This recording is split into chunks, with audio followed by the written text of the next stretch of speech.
This time we'll be looking at the case of the step response of a second order low pass filter with complex poles. This is where the algebra gets really quite tiresome. So I won't start with the algebra. I'll start with the simulator showing the kind of step responses that we can get from this circuit and the sort of parameters describing that step response which we're trying to derive. So here we have a second order low pass filter, and at the moment we have quite a low Q factor, so its step response is looking a lot like a first order step response. It's being dominated by the lower of the two pole breakpoints.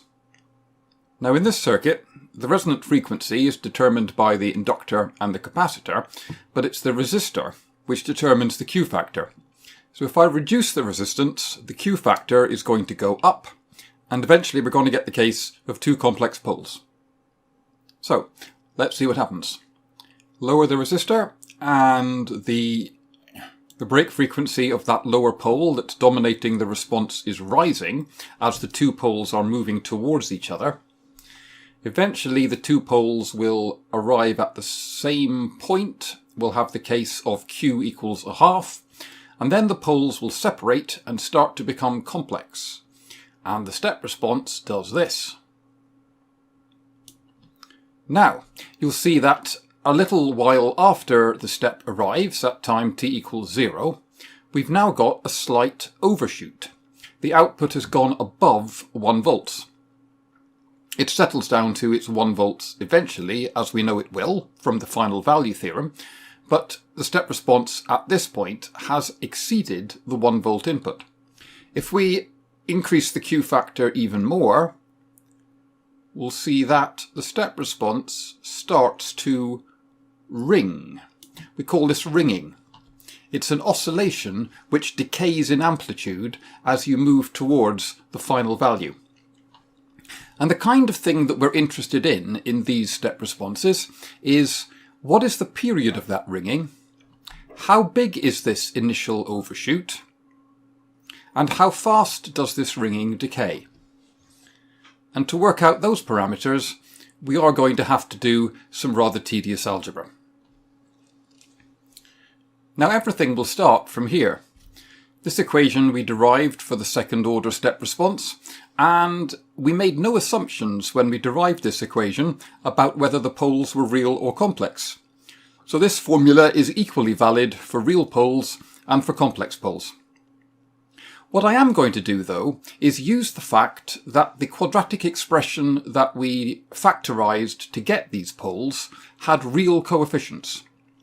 And if you've got complex roots of a quadratic with real coefficients, then those complex roots must be complex conjugates. In which case, I could write them as minus a plus jb and minus a minus jb.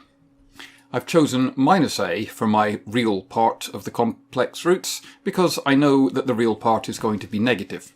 So a and b in this case are both going to be real positive quantities. Now, if I substitute in for these values of P0 and P1 into these expressions, I can derive these formulas here for the new coefficients of the exponentials in the step response. And I can also use the fact that e to the power of P0t, for example, would be e to the power of minus at times e to the power of jbt, and extract a common factor of e to the minus at from both of these two terms in my step response. And if I do all of that, I end up with this equation here. The next step is to think about the term in this bracket in a bit more detail. If I extract the two terms with coefficients of a and the two terms with coefficients of jb, I would end up with minus a times e to the jbt minus e to the minus jbt minus jb times e to the jbt plus e to the minus jbt. And you might recognise that sort of expression and this sort of expression. We've seen similar things before. This is 2j times sine of b of t, and this is 2 times cosine b of t. So I can rewrite my step response in the form 1 plus 1 over 2jb times e to the minus at times minus 2aj sine bt minus 2jb cosine bt. And then these two j's here cancel with those two j's down there, and I'm left with step response 1 plus e to the minus at times 1 over b times minus a sine bt minus b cosine bt. And I could probably write that in a little bit of a neater way by extracting the factor of minus 1 from the bracket, and end up with that, which is the expression I've got on the bottom of the slide here. Now, if I add two oscillations at the same frequency, two sinusoidal oscillations that is, I will end up with another sinusoidal oscillation at that frequency. So this term here is just an oscillation with some amplitude and some phase. This term here is a decaying exponential. A plot of that term against time would look something like this. So if I multiply these two together, I would end up with an oscillation which decays with time, something like this.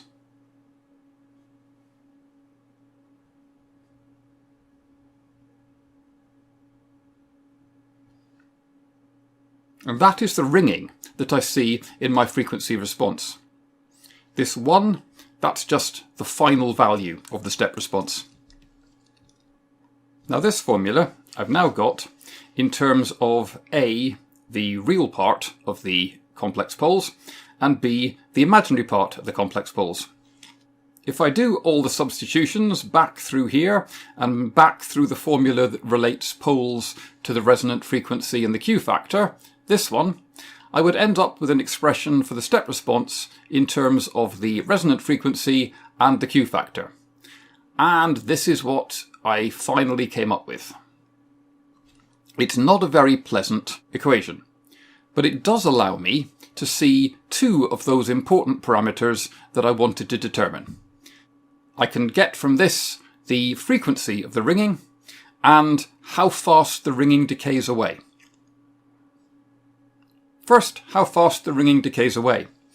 Well, this equation here, this term, e to the minus at, is of the form that we've seen before, of e to the power of minus t over a time constant.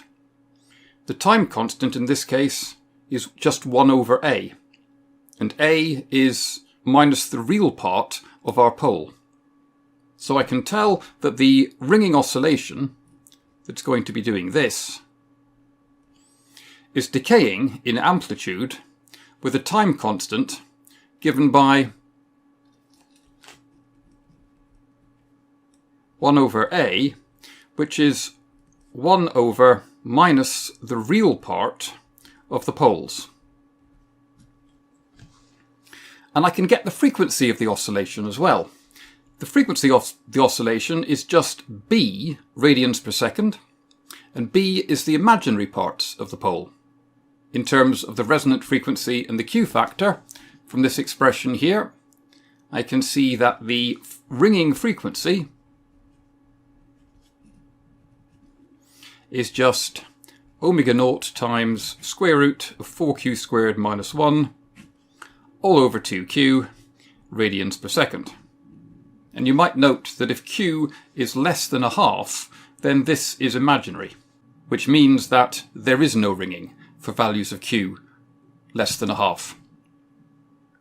You might also note that for any value of q greater than a half, the square root of 4q squared minus 1 is always smaller than 2q.